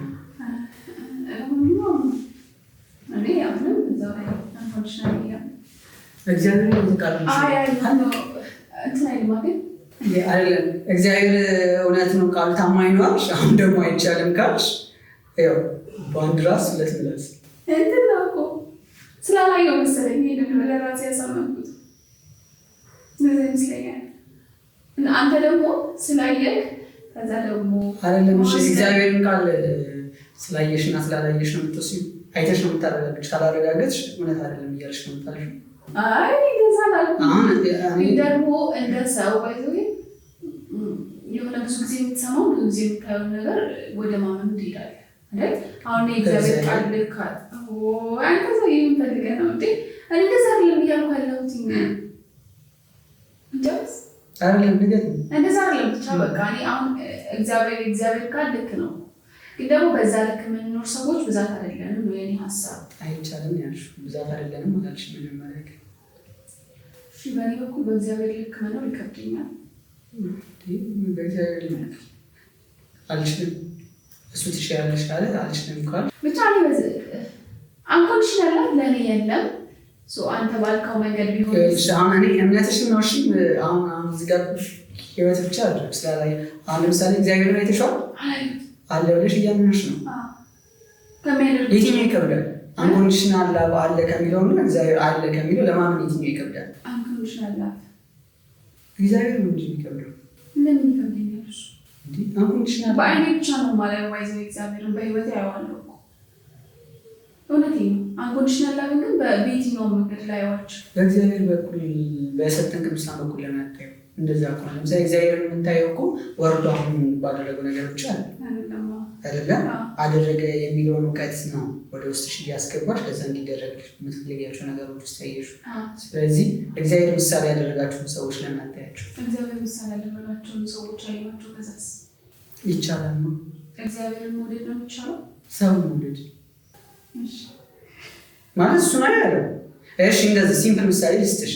እግዚአብሔር እኔ እንደወደድኳችሁ እርስ በርሳችሁ ተዋደዱ አለ። ከዛ እግዚአብሔርን ትወጂዋለሽ? እግዚአብሔር በትወዱኝስ ትእዛዜን ጠብቁ ይላል። ከዛ ያቺ ትእዛዝ ደግሞ ምንድን ነች? ፍቅር ነች። ስለዚህ ትእዛዜን ጠብቁ ካለ አንኮንዲሽናሊ የመውደድ ግዴታ አለብሽ ማለት ነው። አንተ ማንኛውንም ሰው አንኮንዲሽናሊ ትወዳለህ? እንደዛ መውደድ እንደምችል የማይባቸው አጋጣሚዎች አሉ። ግን ትወዳለህ? አጋጣሚዎቹን አይደለም አሁን እያወራን ያለነው። ለምሳሌ አሁን ራሴን የፈተንኩበትን ቦታ ነው እርግጠኛ መሆን ይችላል። ማንኛውም ሰው መሆኑን አላውቅም። ለምን እርግጠኛ ማለት ሁሉም ቦታ እርግጠኛ መሆን አለብን እኮ። ለምሳሌ የተፈተንኩባቸው ቦታዎች አሉ። ለምሳሌ ልንገርሽ፣ አሁን ያለሁበት የምጠላው ቦታ ላይ የሚገኝ ያደረገኝ ለምሳሌ በዛ መንገድ ውስጥ አልፌ እዛሽ ፖይንት ላይ እኔ አንኮንዲሽናሊ መውደድ እንደሚቻል መውደድ እንደምችል አይቻልም። የሆነ ሰዎችን ወደድክሽ፣ ግን እግዚአብሔር ሰው መርጣችሁ አንኮንዲሽናሊ ወደዱ አለ። እምነት የተፈተንኩባት ፖይንት ነው ያልኩሽ። ለምሳሌ በአንቺ አልተፈተንኩም አይደለ? አንቺን አንኮንዲሽናሊ ወድሻለሁ በእርግጠኝነት መናገር እፈራለሁ። ለምን? ስላልተፈተንኩብሽ። ግን የተፈተንኩባቸው ቦታዎች ላይ ስላለፍኩኝ እዛሽ ቦታ ላይ አንኮንዲሽናሊ ወድጃለሁ እላለሁ። ሀሳቤ ገብቶሻል? አልገባኝም። ልንገርሽ እኔ በፍጹም አልሳደብም የምለው በጣም የሚያሰድብ ቦታ ላይ ከተገኘ በኋላ ገብቶሻል ሳይ መጨረሻውን የትዕግስት የምትፈተነው የስድብ ትዕግስት የምትፈተነው ቦታ ልጅ እዛ ቦታ ላይ ተገኝቼ ሳልሳደብ ስቀር አልሳደብ እላለሁ። ተፈትኛለሁ። ሲምፕል የሆኑ ቦታዎች ላይ ችላ ብዬ ማለፍ ምናምን ነገር ቻልኳስ። ግን የመጨረሻው ማረጋገጫ ማህተም የሚሆነው ከአቅምሽ በላይ የሚሆን ቦታ ላይ ተገኝተሽ ያንን ነገር ማድረግ ስትችይ እዚህ ድረስ ለካ ማድረግ ይችላል፣ እዚህ ድረስ መውለድ ይችላል። የተፈተንኩበት ቦታ ስለሆነ ማለት ነው። ድረስ ካለው ባይዘው እኮ አንኮንዲሽናል አይደለም፣ ገደብ ካለው ድረስ ማለት እኮ አንኮንዲሽናሊ መውለድ ድረስ አንኮንዲሽናል መውለድ ድረስ ነው። ኮንዲሽናሊ ወዳለው ግን አንኮንዲሽናሊ ወዳለው ያልኩባቸው ፖይንቶች አሉ። የተፈተንኩበትን ቦታ ነው ልናገር የምችለው ነው የኔ ሀሳብ። አሁን ሳትፈተኝም ያልተፈተንሽበት ቦታ ላይ እንዲህ ነኝ ማለት ከባድ። አልተፈተንሽም አታውቂም። ትሻል አይደለም። ስለዚህ ተፈትነሽ ስትገኝ ግን ታረጋግጫለሽ። ለምሳሌ አጠናሽ ብዙ ጊዜ በጣም አጥንተሽ ምንም እንደምትደፍሪ እርግጠኛ ሆነሽ ፈተና ከገባሽ በኋላ ብዙ የምታጭበት አጋጣሚ አለ። ተፈትነሽ ስትጨርሽ ነው እሱ ማረጋገጥ ናቸው ከተረዳሽ ማለት። ስለዚህ የተፈተንኩበት ቦታዎች ላይ ያለፍኳቸዋል። ከዛ ሰው ምንም ጥቅም አላገኝም። ህይወቴን በጣም ሚዝረብል ምናምን እስኪሆን ድረስ ደረሰበት ሁኔታ አለ። እንደዛ እንደሚሆን እያወቅኩ የገባሁበት ነገር አለ። ግን እኮ እኔ ካለው የእግዚአብሔርን ቃል ከሆነ እየጠበቅን ያለ ነው። ለሁሉም ሰው ነው እርግጠኛ መሆን ያለብን። ምንም ነገር ሀፕን ቢያደርግ ያንን ሰው ልጠሏችን በቃ ትወዷለህ እዛ ጥግ ድረስ ነው መሆን ያለበት። ስትፈተኝ ነው ማረጋገጥ ነው። ለምን ትፈተናለህ? ካልተፈተንሽ እርግጠኛ መሆናችን ምን አይነት ሁኔታዎች ለምሳሌ ልንገርሽ። እኔ ዝም ብዬ ስሜቴን ልንገርሽ እኮ ብልሽ እኮ እወዳለሁ ልሻለሁ አይደለም። እኔ አሁን ደግሞ እያልኩ ያለሁት እርግጠኝነት አይደለም ጥያቄ ውስጥ መግባት ያለበት እዚህ በቃ ፈተናው ሳይመጣ በፊት የቅዱሳን ነገር ልንገርሽ። ለምሳሌ አባ ጳውሊናቸው በጣም ትሁት እንደሆኑ ያስባሉ። ከዛ በኋላ እግዚአብሔር ግን እንደ እኔ ትሁት ያለ ሰው አለ እንዴ ብሎ ይጠይቃል። በምንኩስና ነው የኖሩት። ሰው የትህትናን የመጨረሻውን ፈተና ተፈትነው አያውቁም ነበር ማለት ነው። ተፈተኑና ወደቁ። ደግሞ ትሁት አይደለም። ስለዚህ ለበለጠ ትህትና ሰሩ። ግን የትህትና ትሁት እስከመባል ፍጹም ትሁት እስኪባል ድረስ ደግሞ ደረሱ። እንደሳቸው ትሁት የለም እስኪባል ድረስ ደግሞ ደርሷል። ከዛ በኋላ ማለት ነው አሁን ይልሽ እስኪፈተኑ ሰዓት በጣም ትሁት እንደሆኑ ነበር የሚያውቁት። ወደቁ። ሲወርቁ ለትህትና እንደሚቀራቸው ከፈተና ፈተና ስለሚለያይ ማለት ነው። ለምሳሌ ዝቅ ብሎ እግር ማጠብ፣ ከሳቸው የሚያንሰውን ሰው እግር መሳ ምናምን፣ ይሄ ሰዎች ይጓቸውን የሚፈትናቸውን ነገሮች ሲያደርጉ ኖሩ። ከዛ እንደኔ ትሁት ይኖራል የሚል ሀሳብ መጣባቸው። ምክንያቱም ያንን ነገር በፍቅር እያደረጉ ስለሆነ። ግን የትህትና ፈተና ጫፍ አለችው። በሰይጣን እንዲፈተኑ ሲያደርጋቸው ወደቁ። ከወደቁ በኋላ ነው ነኝ ብለው ወደሚያስቧት ትህትና ከእንደገና የደረሱት ማለት ነው። ስለዚህ እኔ እያልኩሽ ያለሁት አንድ ነገር ፍጹም እንደዛ ደረጃ ላይ ደርሻለሁ ልትይ የምችይው ተፈትነሽ ስትጨርሽ ነው። ለምሳሌ አንቺን አንኮንዲሽናል እወዳለሁ ማለት የምችለው ያችን አንኮንዲሽናል በጣም የሚፈትና ፖይንት ላይ ደርሼ ሳልፋት፣ እስከዛ ድረስ እንደዛ እንደምወድ ይሰማኛል። ግን እርግጠኛ ነኝ ልልሽ አልሽ ቦታው ላይ ተገኝቼ ተፈትኜ ልክ ሳልፈው እወዳለሁ ልሻለሁ። ከዛ ደግሞ የሰው ልጅ ከፍ ዝቅ ይላል አይደል? ለምሳሌ እኔ ተፈተንኩ የምልሽ ፖይንት ላይ የነበረኝ ማንነትና አሁን ያለኝ ማንነት ይለያያል። በቃ ፍጹም ይለያያል ማለት ይቻላል። ያኔ የነበረኝ ጥንካሬ፣ ያኔ የነበረኝ ምስለት፣ ያኔ ነገሮችን መረዳበት መንገድ አሁን ካለው ጋር በጣም የሚለያይ። ያኔ በጣም ይሻላል። በዛ መንገድ ተፈትኜ አሁን ያለው እኔ ያንን ፈተና መቋቋም ይችላል አይችልም አላውቅም። እንደምወድ ይሰማኛል። ግን እርግጠኛ ነኝ ልልሽ የምችለው አሁን መፈተን እፈልጋለሁ በዛ ማለት ነው። አሁንም ተፈትኜ እንደዛ ከሆንኩኝ ያቺ ሰራለች ማለት ነው። እዚህ ስቲል ጥግ ድረስ እንደዛ መውደድ ይችላለሁ ልሻለሁ። ግን ምንም ባልተፈተንኩበት ሁኔታ ላይ ሁሉንም ሰው አንኮንዲሽናል እወዳለሁ ምናምን ልልሽ አልችልም። ግን እጥራለሁ። የሚልሽ ነገር ይቻላል፣ እንደሚቻል አይቻለሁ፣ እንደሚቻል በእኔ በኩልም አይቼዋለሁ። ስለዚህ እንደሚቻል አውቃለሁ፣ እንደዛ ደግሞ እንሞክራለን። ሲሆን ጉዳይ ነው። ከዛ እግዚአብሔር ትችላላችሁ ስላለ ደግሞ ፍቅር ደግሞ እሱ እየጨመረልን የሚሄደው ነገር ነው። ግን እኛ ስንፈልግ ያልፈለግሽውን ነገር በግድ የፊትሽ ነፃ ፍቃድ አለሽ። የምትፈልጊው ነገር ይደረግልሽ፣ የማትፈልጊው ነገር አያስገድድሽ። ስለዚህ እንደዚህ ቢሆን ኖሮ ሲጠቃለል ይሄ ነው። ብዙ ሰዎች አርሌዳቸው ላይ አያገቡም ብዬ አስባለሁ። ማቹሪቲ ምናምን ስለሚፈልግ ማለት ነው።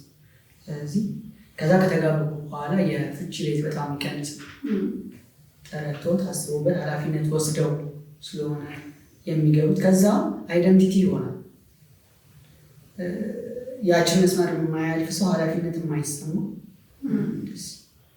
ጌታ ነው የማይችል የተዋረደ ሰው መገለጫ ይሆናል። እንደዛ ይሆናል። እንደዛ ቢሆን ኖሮ ጥሩ ብዬ አስባለሁ። ለማንኛውም አንኮንዲሽናል ላይ አስሙበት። ከዛ ሀሳባችሁን እናንተም ኮሜንት ላይ የምር አንኮንዲሽናል ካልወደድሽ ያን ታገቢያለሽ ሰው በቀጣይ ቁም ነገር ባሌው ሲመጣ ነግራለ አረ የምር ለምሳሌ አሁን በቤተክርስቲያን ከሆነ የምታገቢ እነዛ ቃል መገቢያቸውን ነገሮች እንዴት ነው ቃል የምትገቢ? እንጃ በሰዓቱ ሰው ነው ስናለሁ እኔ ኖርማሊ ስላላየው ነው ይሄ እምልህ በዛ ልክ ስላላየው ነው። እና ደግሞ የፍቅር የሚባለው ፓርት ነገርየውን ስለማላውቀው በአንተ ልክ ላላስብ ይችላል።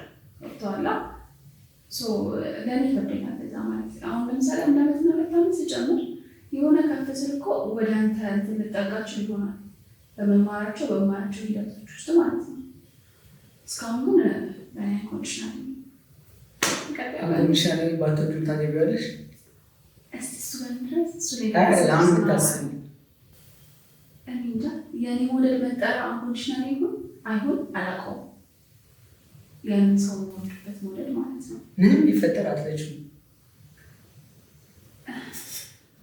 አንድ የተፈቀደ መፋቻ መንገድ አለ። ቺዝ ካረገ እሱ አንኮንዲሽናል አይጣረስ መጽሐፍ ቅዱስ ግን አይጣረስ እንታለ አይጣረስ ከመውደድሽ ጋር አይገናኝም። እየወደድሽው ጀስት ትለያያለሽ። እሺ አንቀየው ማለት ቦታ ላይ ሰው መወስናቸው ነገሮች ስለሆኑ እሺ አንቺ ነሽ ተረኛ ጨርስ። ዛሬ የመጀመሪያው ብዙ ጠይቅሽ ጥያቄዎች እኮ ስለሌሉ እኮ ኦኬ ዛሬ ጠይቀኝ። ምን ሆነክ ነው? አሞሃል? እረፍት ልስጥሽ። እንዴት አስጨነቀኝ። ራስ ረስቻለሁ። ለምን አስጨነቀኝ ነው መጽሐፍ ቅዱስ ለማለት። እሺ ለማንኛውም ወግ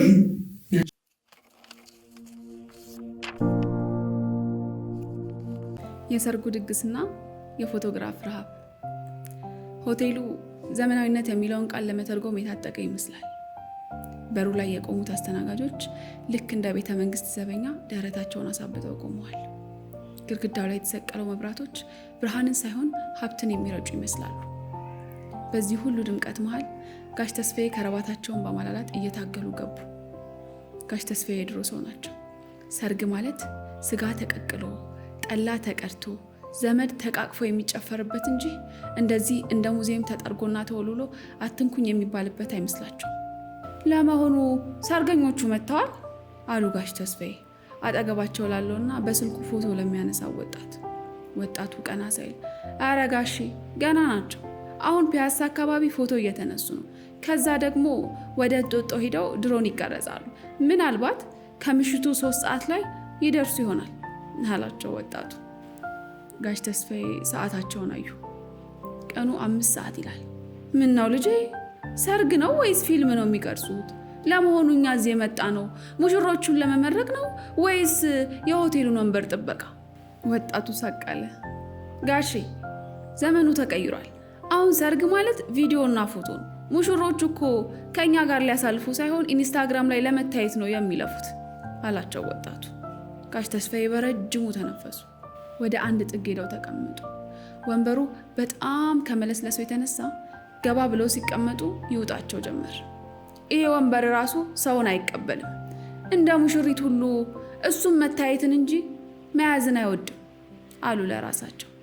በዚህ መሃል አንዲት ሴት መጡ። ሜካፕ ፊታቸው ላይ ተቀብቷል ሳይሆን ተገንብቷል ይመስላል። አይኖቿ ላይ የተለጠፈው ሽፋሽፍት ደግሞ የአይን ማረፊያ ሳይሆን የቢራቢሮ ክንፍ ይመስላል። ጋሽ ተስፋ ያዩአቸውና አጠገባቸው ተቀመጡ። ኦፍ ድካሙ አሉ ሴትዮዋ በደረቅ ሳቅ። ምን ነው እመቤቴ፣ እርስዎን ፎቶ ሲነሱ ነው ያሉት እንዴ አሉ ጋሽ ተስፋዬ። ኧረ ጋሽ እኔ ሙሽራዋ እናት እኮ ነኝ። ከጠዋቱ 11 ሰዓት ጀምሮ ቢዩቲ ሳሎን ስታሽን የቆየሁት፣ ፊቴንማ በፖሊሽ ነው የወለወሉኝ። አሁን ራሱ መሳቅ አልችልም፣ ቆዳዬ ተወጥሯል። ጋሽ ተስፋዬ በትዝብት ታያቸው። ታዲያ ለምን አትታጠቢውም? የሰው ልጅ ፊቱን ስቆ ማሳየት ካልቻለ 100 ሺህ ብር ቢቀባው ምን ዋጋ አለው? ለመሆኑ ሙሽራዋስ? እሷን ማየት ነበር እኮ የምንፈልገው አሉ ጋሽ ተስፋዬ። ልጄማ አሁን ሞዴል ሆናለች። ቪዲዮ ቀራጩ በግራ በኩል አንዴ በቀኝ በኩል ሳቂ ያኮረፍሽ አስመስይ እያለ ሲያሰቃያት ዋለ። እውነቱን ለመናገር ሰርጉ ለእሷም ለእኛም ሳይሆን ለካሜራው ነው። ካሜራው ደስ ካለው እኛም ደስ ይለናል አሉ እናት ስልካቸውን አውጥተው ራሳቸውን ፎቶ እያነሱ። ጉድ እኮ ነው አሉ ጋሽ ተስፋዬ። በእኛ ጊዜ ሰርግ ማለት የሁለት ልቦች አንድ መሆን ነበር። አሁን ግን ካሜራና ሙሽራ አንድ መሆን ሆኗል። ሙሽራው የሙሽራዋን አይን ማየት ትቶ ካሜራውን ካላየ ፍቅር የለም። ለመሆኑ እዚህ ሆቴል ውስጥ ምግብ አለ ወይስ እሱን ፎቶ ተነስቶ ወደ ማቀዝቀዣው ተመልሷል? የእናቲቱ ፊት በድንገት ተቀየረ። ምግቡማ ገና ነው። ሙሽሮቹ ገብተው ኬክ ቆርሰው ሻምፓኝ ፈንድቶ 100 ሺህ ፎቶዎች ተነስተው ከዚያ በኋላ ነው ምግብ የሚቀርበው። ምናልባት 4 ሰዓት ላይ። ጋሽ ተስፋዬ ሆዳቸውን አዩ። 4 ሰዓት? ልጄ እኔ እስከዛ ፎቶ ሆኜ እንዳላልቅ ነው የምፈራው። የሰው ልጅ ሆዱ ደግሞ ዲጂታል አይደል? ሲስተም ወድቋል ብለሽ ልታታዩ አትችይም። በዚህ መሃል ሙዚቃው በከፍተኛ ድምፅ ተከፈተ። የሰርጉ ፕሮግራም መሪ ማይክሮፎኑን ይዞ መድረክ ላይ ወጣ። ሌዲስ ኤንድ ጃንትልማን፣ ታሪካዊው ሰዓት ደረሰ። ሙሽሮቹ አዳራሹ ደጃፍ ደርሰዋል። ጋሽ ተስፋዬ ቀና አሉ። እሰይ አሁን መጡ። ቆይ ይሄ ታሪካዊ ሰዓት የተባለው የምግብ የሚቀርብበት ነው ወይስ ጭፈራ የሚጀመርበት? ፕሮግራም መሪው ቀጠለ። ነገር ግን ሙሽሮቹ ከመግባታቸው በፊት ሙሽራው ለሙሽራዋ የገዛላትን ሰርፕራይዝ ቪዲዮ በትልቅ ስክሪን እንመለከታለን። አዳራሹ ጨለመ። ጋሽ ተስፋዬ ግን ጨለማ ውስጥ ሆነው ይሄማ የፍቅር ጉዞ ሳይሆን የካሜራማኑ ሰውዬ የባንክ አካውንት የሚያድግበት ጉዞ ነው ብለው አጉረመረሙ። ቪዲዮ ተጠናቆ መብራቱ ሲበራ አዳራሽ ውስጥ ያለው ጭስ እንደ ጉም ተትረፍርፎ ነበር። ጋሽ ተስፋዬ ሳልመታቸው። አረ ለመሆኑ ሰርግ ነው ወይስ የእንጨት መጋዘን ፋብሪካ? ይህን ያህል ጭስ ካለማ ምግቡን መብሰል ነበረበት አሉ ኮታቸውን እያረገፉ። በዚህ መሃል ሙሽሮቹ በጭሱ መሃል እንደ መናፍስት ብቅ አሉ። ሙሽራው በአዲሱ ሱፍ ውስጥ ታፍኖ አንገቱ ላይ ያለው ከረባት እንደ ገመድ ሊያንቀው ሲታገል ይታያል። ሙሽሪቷ ደግሞ የለበሰችው ነጭ ልብስ ከመብዛቱ የተነሳ እሷ ልብሱን የለበሰችው ሳይሆን ልብሱ እሷን የተሸከመ ይመስላል። እዩዋቸው እንዴት ያምራሉ አለች ሜካፕ የለበሰችው እናት በእንባ የታጠበ አይኖቿን በቲሹ እየጠረገች። ነገር ግን ሜካፓ እንዳይበላሽ እጅግ ተጠንቅቃ ነበር። ጋሽ ተስፋዬ ግን ትዝብታቸው ሌላ ነበር።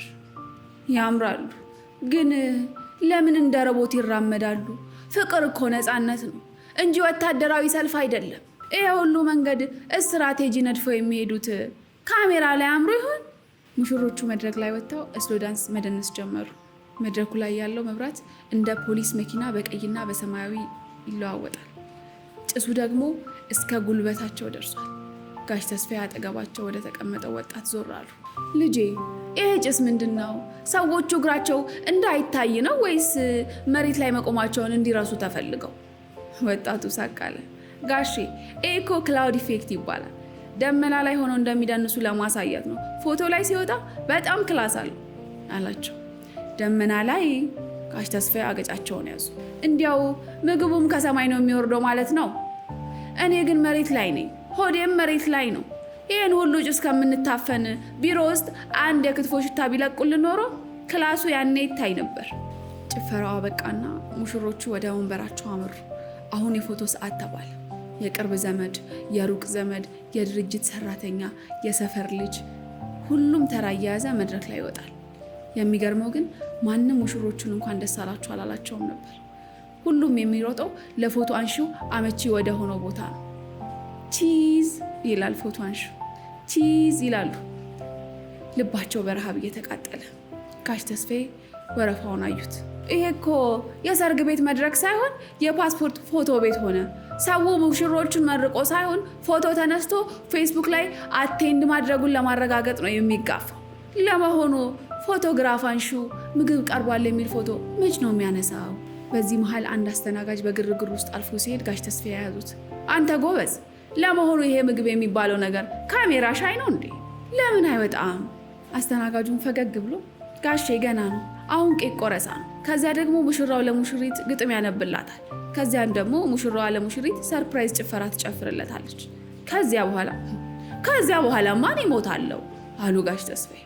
ስማኝ ልጄ፣ ሰርፕራይዝ ማለት እኮ ያላሰብከው ነገር ሲመጣ ነው። እኔ ግን አሁን ምግብ ቢመጣ ነው ሰርፕራይዝ መሆኑ። ሌላውማ ድራማ መሆኑን አውቃለሁ። በእርግጥም ሰርፕራይዙ ቀጠለ። ሙሽራዋ ድንገት ተነስታ ከጓደኞቿ ጋር ዘመናዊ ጭፈራ መደነስ ጀመረች። ጀርባዋን ሰጥታ ትወዛወዛለች። ጋሽ ተስፋዬ ግራ ገባቸው። ይቺ ልጅ ምንድን ነው የምትሆነው? ሙሽራ እኮ የቤት እመቤት፣ የትዳር አምድ ትሆናለች ተብሎ ነው የሚጠበቀው። ይቺ ግን ናይት ክለብ ያለች ነው የምትመስለው። እናቲቷ ቅድም ልጄ ሞዴል ሆናለች ሲሉኝ ሰውነቷን ሸጣለች ማለታቸው መስሎኝ ነበር። ለካ ጭንቅላቷን ለካሜራ ሸጣለች ማለታቸው ነው። በመጨረሻም ከምሽቱ 4 ሰዓት ሲሆን ፕሮግራም መሪው አበሰረ። ክብሯትና ክብሯን አሁን ወደ ምሳ ይቅርታ ወደ እራት ግብዣ እንሄዳለን። አዳራሹ ውስጥ የነበረው ሰው ሁሉ እንደታሰረ በግ ተፈታ። ወደ ቡፌው የሚደረገው ሩጫ የኦሎምፒክ ማጣሪያ ይመስላል። ጋሽ ተስፋዬ ተነስተው ተሰለፉ። ነገር ግን ቡፌው ጋር ሲደርሱ ሌላ ጉድ ገጠማቸው። አዳራሽ ውስጥ የነበረው ሰው ሁሉ እንደ በግ ተፈታ።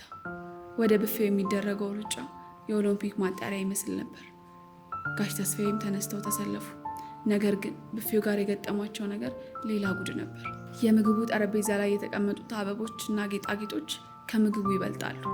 ስጋው በጣም ትንንሽ ሆኖ ጎመንና ሰላጣው ግን እንደ ጫካ ተንሰራፍቷል። ይሄ ምግብ ነው ወይስ ለከብት የተዘጋጀ ሳር?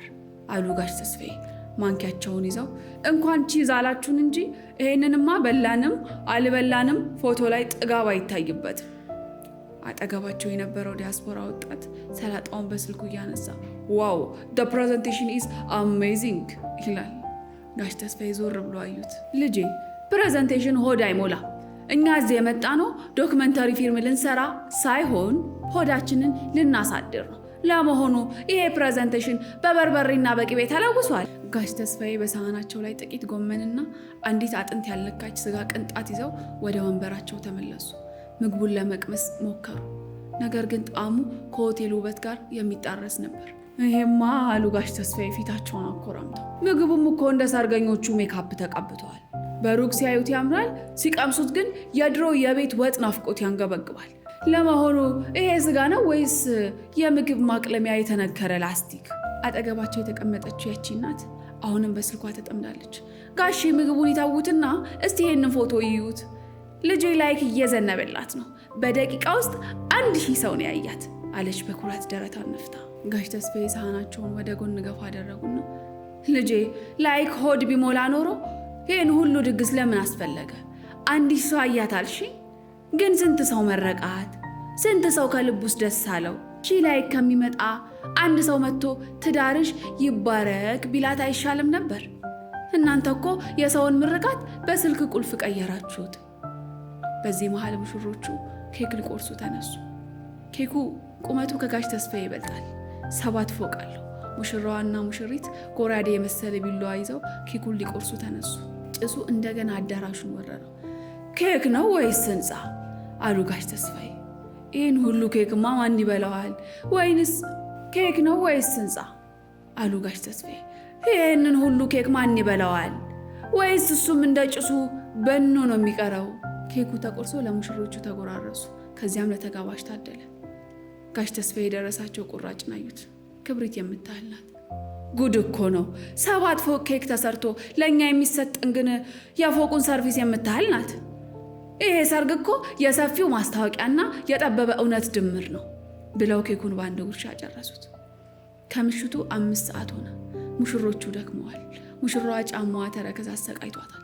ሙሽራው ደግሞ በሱፍ ውስጥ ላብ በላብ ሆኗል። አሁን የቀረው ፖስታ የመስጠት ስርዓት ነው። ሙሽሮቹ በመድረክ ላይ ቆመው ሰው መጥቶ ፖስታ በሳጥን ውስጥ ይከታል። አንድ ባለ ሀብት መጥቶ ፖስታውን ሲከት ፎቶግራፍ አንሺ ሮጦ መጥቶ ቆይ አልቀረስኩትም ድገሙት አላቸው። ባለ ሀብቱ ፖስታውን አውጥተው እንደገና ሲከቱ ፎቶ ተነሱ። ጋሽ ተስፋዬ በሁኔታው ክትክት ብለው ሳቁ። አያችሁ፣ መስጠት እኮ ትርጉም ጠፍቷል። ለካ መስጠት ማለት ለፎቶግራፍ አንሺዎቹ ምቹ ሆኖ መታየት ነው። የሰጠነው ገንዘብ ሳይሆን የመስጠታችን ምስል ነው ዋጋ ያለው። አይ ዘመን፣ ልባችን ባዶ ሆኖ ስልካችንን በፎቶ አጨናነቅ ነው እኮ አሉ አቶ ተስፋዬ። ጋሽ ተስፋዬ ተነሱ። ሰርጉ ገና አላለቀም፣ ግን ለሳቸው በቅቷቸዋል። ወደ መጫው ሲያመሩ ሙሽሮቹን ለአፍታ ተመለከቷቸው። ሙሽራዋ አጠገቧ የተቀመጠውን ባሏን ትታ ስልኳ ላይ የገቡላትን አስተያየቶች ታነባለች። ሙሽራው ደግሞ በድካም እንቀላፍቷል። በመካከላቸው ያለው ፍቅር ሳይሆን ካሜራው እንዴት አወጣን የሚል ጭንቀት ይመስላል። ጋሽ ተስፋዬ ከሆቴሉ ግቢ ወጡ። ውጭ ያለው አየር ቀዝቃዛና እውነተኛ ነበር።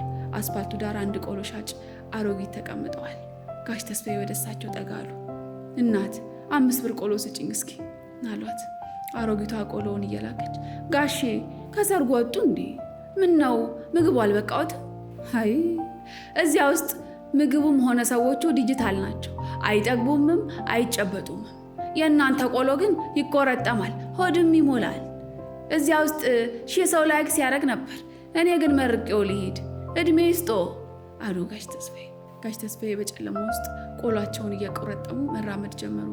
ከጀርባቸው ከሆቴሉ አዳራሽ ውስጥ አሁንም የፕሮግራም መሪው ድምፅ ይሰማል። አሁን ደግሞ ሙሽሮቹ ለፎቶ አንሺዎች ሌላ ፖዝ ይሰጣሉ። ዝግጁ ናችሁ አለ ፕሮግራም መሪው። ጋሽ ተስፋዬ ግን አልዞሩም። ፖዝ ሰጥተው የማይጨርሱ ሙታን መሆናቸውን አውቀዋል። እሳቸው ግን ወደ ቤታቸው፣ ወደ እውነተኛውና ወደ የማይቀባባው ህይወታቸው እያዘገሙ ነው።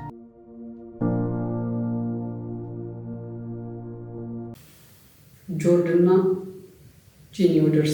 ጄኒ ሶደርስ ለሚባሉ ሰዎች ሰምተሽ ታውቂያለሽ? 9 ልጆች የነበራቸው በእሳት አደጋ ምናምን ነገር። ኦኬ፣ ያልተፈቱ ሚስጥሮች ዛሬ ስለ እነሱ ነግሬሻለሁ ነው።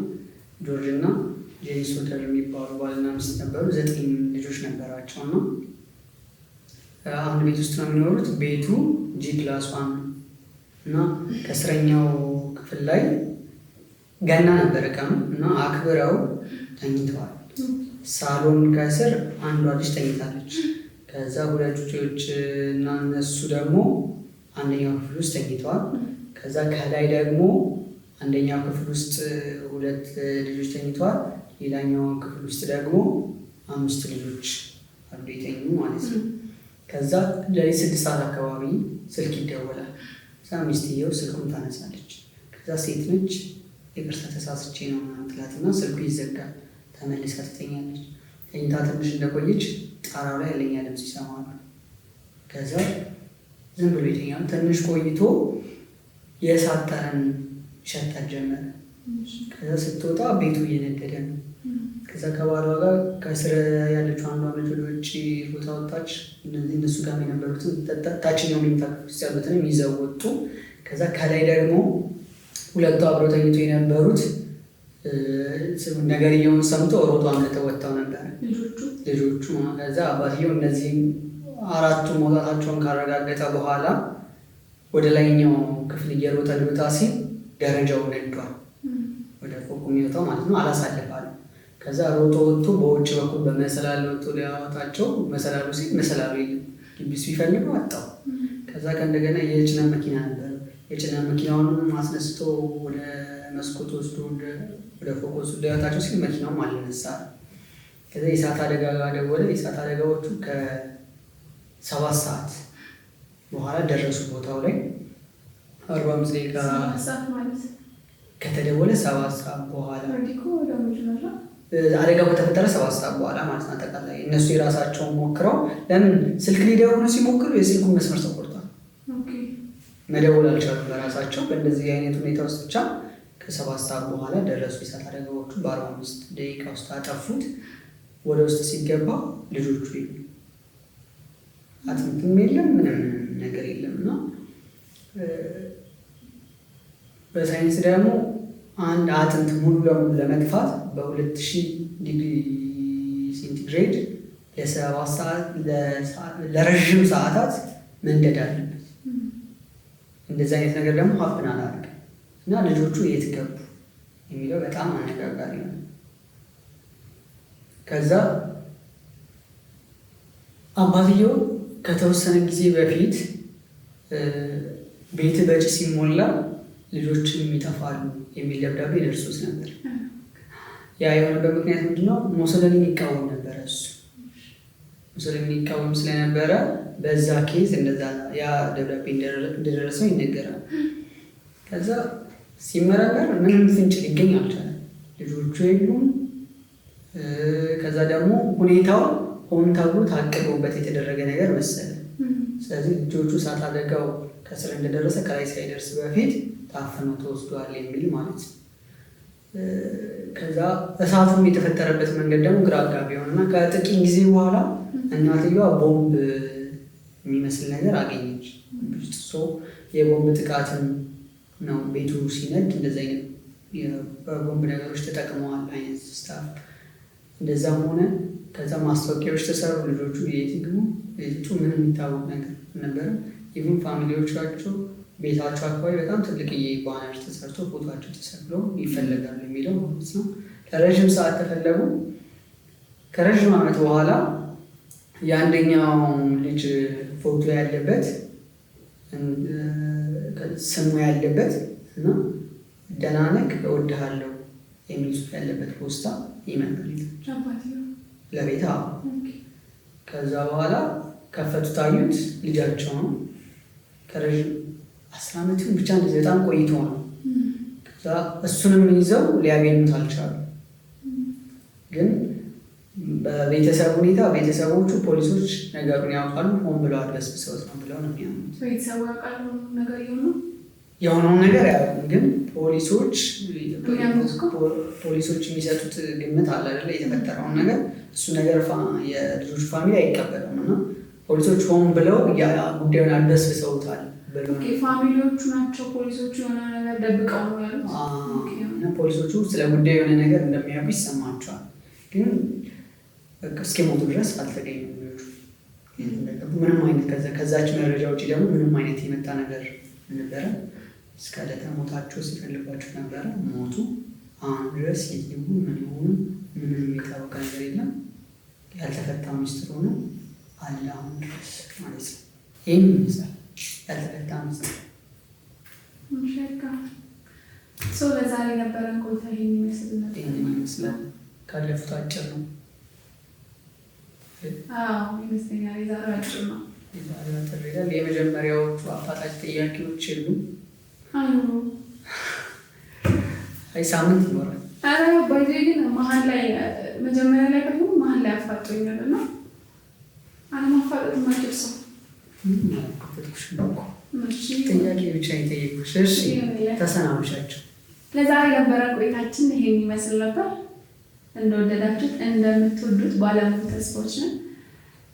ከዚህ በተጨማሪ ሌሎች ፕሮግራሞች አሉ። አርብ ማታ የጨዋታ ፕሮግራም ይቀጥላል። ሰኞ ደግሞ በተለመደው ሰዓት በዚሁ ሰዓት ቅኝታችን ይቀጥላል። በቅርቡ ለእናንተ አዳዲስ ኮንተንቶችን የሚያስተምሩ የሚያዝናኑ ይዘንላችሁ እንመጣለን። ጠብቁን። ዝግጅታችንን ጨርሰናል። ሰብስክራይብ በማድረግ ገንዘብ ተሸላሚ 397 ሰው ነው የቀረን። ውስጥ 1000 ልንገባ ነው። ስለዚህ 1000 ከገባን በኋላ መስፈርቱን በእናንተ ምርጫ የምናደርግ ይሆናል። ፖስት እናደርግላችኋለን። ከዛ ውስጥ እናንተ ተመርጣላችሁ። እናንተ በመረጣችሁት መሰረት ዩቲዩብ የሚከፍልንን የመጀመሪያውን ሙሉ ክፍያ ለእናንተ ሰብስክራይበሮቻችን እንሰጣለን። ስለዚህ ሼር አድርጉ። ሰዎች ሰብስክራይብ እንዲያደርጉ አድርጉ። ቪዲዮዎቻችን ሼር እያደረጋችሁ እንዲታዩ አድርጉ። በሽልማቱ እንገናኛለን። ሰብስክራይብ በማድረጋቸው ደግሞ እናኮራቸዋለን እንጂ አናሳፍራችሁ። ቻው።